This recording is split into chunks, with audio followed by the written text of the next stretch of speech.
અગત્યના સમાચાર સામે આવી રહ્યા છે। ખેડાથી વિગતો પ્રાપ્ત થઈ રહી છે। મહીસાગર નદીમાં માફિયા રાજના દ્રશ્યો સામે આવી રહ્યા છે। તો વહેણ બદલી માફિયાઓએ બનાવ્યો ગેરકાયદેસર રસ્તો। ખેડાથી આ વિગતો સામે આવી રહી છે। ખેડાથી વડોદરા અને પંચમહાલને જોડતા ગેરકાયદેસર બ્રિજો, 10 થી વધુ ગેરકાયદેસર બ્રિજો માફિયાઓ દ્વારા બનાવવામાં આવ્યા છે। તો આ સાથે જ નદીના વહેણ બદલી બનાવ્યા છે નવા બ્રિજો। મહત્વની વિગતો હાલ સામે આવી રહી છે। ખાણ ખનિજ વિભાગ સાથે સ્થાનિક તંત્રની મિલીભગત જોવા મળી રહી છે। તો છેલ્લા 2 વર્ષથી નદીના વહેણને બદલ્યા છે।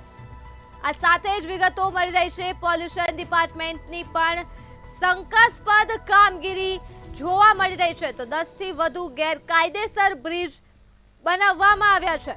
ખેડાથી સમાચાર મળી રહ્યા છે। નદીના વહેણ બદલી બનાવ્યા છે નવા બ્રિજો। તો આ સાથે જ સમાચાર મળી રહ્યા છે। મહીસાગર નદીમાં માફિયા રાજના દ્રશ્યો સામે આવ્યા છે।